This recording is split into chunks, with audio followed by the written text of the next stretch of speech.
Ladies and gentlemen, please welcome Dr. Samuel Lamb. Thanks, Will. Is the mic on? Is this yours? Yeah, that's mine. Thanks, Will. We're actually going to talk a little about skin, something you guys know very well, but I'm going to talk about it from a different vantage point, which is my own. And I'm really not going to discuss a lot about what you guys do because I don't know what you guys do well. And what I want to do is look at a good intersection. Next slide, please. So, do we live in different worlds? Are we far apart? Do you work in your own environment? Do I work in my own environment? How do the two intersect? Next slide. You can begin to see that there is a point of intersection. What exactly is that intersection? Is it just peels and all that? I'm going to challenge your paradigm today. I want to teach you to think today. I'm really profoundly a thinker, and I really want to sort of revolutionize how you see skin, because my thoughts have constantly evolved. This is a brand new talk. I've never given it. I worked on it from scratch. Next slide. So what is that intersection? Next slide. Skin. How do I see skin? Next slide. Is it this? Well, of course, these are very, very important. But this is what you guys know well. So I'm not going to talk about that. Next slide. Sorry, my mouse doesn't work on my little microcomputer. We're going to talk about BOTOX. And so, well, wait a second. I thought this is a new talk. I thought there's something revolutionary you're going to provide for us. Isn't this old? Next slide. Next. Why BOTOX? First of all, I don't have any money with the company. I don't take any. In fact, last year when I was at the National Educational Faculty, all the money I received went to charity. I did not take the money. So I own no stock in the company. Next slide. We first have to understand why not BOTOX. There's a lot of apprehension. There's a lot of misunderstanding. And until we break through on an educational level, I think we fail. Next slide. First one. This is why we shouldn't do it, right? It's a poison. It's going to kill you. That's why you guys have been trained not to do this. I had an esthetician that was in my office a few months ago, and I realized I wasn't being educated in the world of for estheticians. So I said, you know what, at least I can do my job and provide that level of education today. So what am I talking about? Why is it a poison? Well, there's a study that came out of Italy that said it may go to the brain, right? So don't do it. That study was done in a mouse. It was not done with BOTOX brand.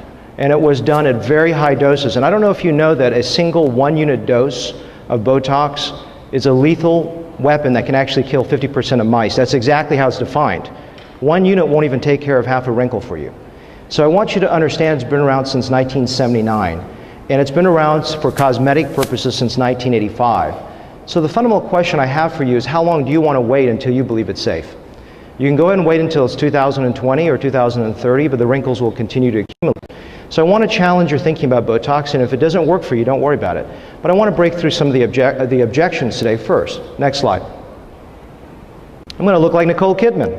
I'm going to look frozen. I guess it's going to work in Vegas if you're going to play poker, but that's about it, right?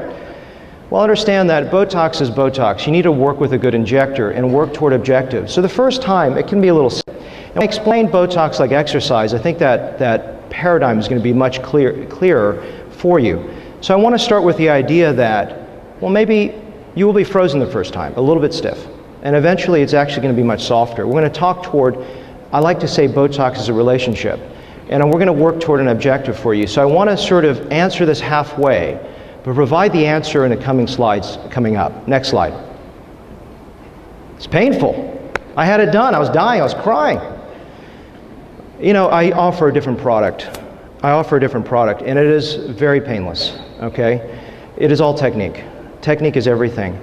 And I always say that you can pay for good results, but a bad experience is something not great, because you need to have an ongoing therapy. And if at every time it's you're wincing to come in to see me, I don't think that's always a very good option.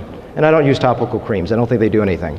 So I want to challenge what you think about that. Next slide, please. Waste of money. This is it. Let's focus on this. It's a waste of money. Don't do it because, heck, I got better things to spend my money on. It's a temporary fix. Look at it like a quick fix, like a drug, right? I want to take you away from that notion and pull you 180 degrees. I want to move you toward understanding long-term gains. That's right. Exactly the opposite of why most people do BOTOX. They do it for the quick fix. I actually do it for the quite opposite reason. Next slide. What causes a wrinkle? If we understand skin, don't we have to understand what causes a wrinkle? We can talk about sun damage. Of course, sun is very, very important to destroying collagen, bad lifestyle, bad habits.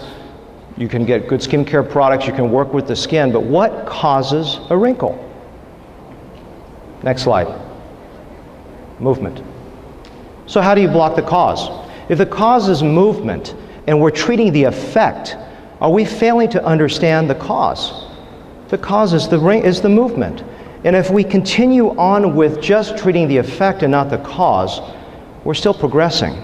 And I want to move you toward a different understanding of what BOTOX does. It heals the skin in a profound way. I'm going to show that through some photos, but first I want to introduce the paradigm. So we got to understand that movement is the issue. Movement is the issue. So let's take a look at this shirt here. I brought two shirts. Let's take a paradigm here. Let's say that we have the same shirt. This shirt I'm going to go ahead and wear for about a day, and I'm just going to hang it up. I'm going to hang it up right here. I'm not going to wear it again for 5 years. But you're going to wear this shirt, and you're going to wear it for 5 years. Let's say you iron it, let's say you press it, let's say you clean it. But you're going to wear it, and you're going to continue to wear it for 5 years. And we meet back together after 5 years. Which shirt is more wrinkled? What is the problem? It's the movement. Stop the movement. If you slow down the movement, you heal the skin. And the difference is if I cut this shirt or I cut this shirt, it won't heal. But if the movement slows down, the collagen heals profoundly. I'm going to prove that to you through some photographs. Next slide. So what are the options? The options are very easy. With BOTOX, you get better. Without, you get worse. If you don't start now, and I see you back in 5 years, the wrinkles will progress. If you start BOTOX, you'll heal to the point where I can pull you back 13 years in a span of probably 2 years with consistency. And then you can probably even slow down or stop. So we got to first understand, this is an original idea I came up with last year, which is the BOTOX scale. You're either going to continue to worsen or you're going to continue to improve. So people say, well, I have to keep doing this? This is crazy. I got better things to spend my money on. I say, give me that first 2 years. Give me that first year, depending on how severe it is. I had a 26-year-old girl come to me. It was a Dallas Cowboy cheerleader, had a lot of sun damage because she was out in the sun all the time. She gave me 1 year of BOTOX. She said she couldn't afford it anymore. I said, it's okay, I've healed your skin already. Move on. So now obviously she's going to still have movement, and we're going to have to maybe address that issue down the road. But I really want to fundamentally have you understand what I'm talking about when I talk about the BOTOX scale. There's only two directions: worse without, better with. Next slide, please. Crazy. What do you mean exercise? Think of it this way. If you work out once a year, do you get a little endorphin rush? Well, you get a little pain, you get a little endorphin rush. But what do you ultimately get over a period of 5 years? You get nothing. You don't get cumulative gains. I look at BOTOX as cumulative gains. Every time I treat you, you get better healing. And that's what's so profound, is that if we can continue with BOTOX on a regular regimen. How regular? Well, I'm going to help you work through that. Your first 1 to 2 years is your most critical time.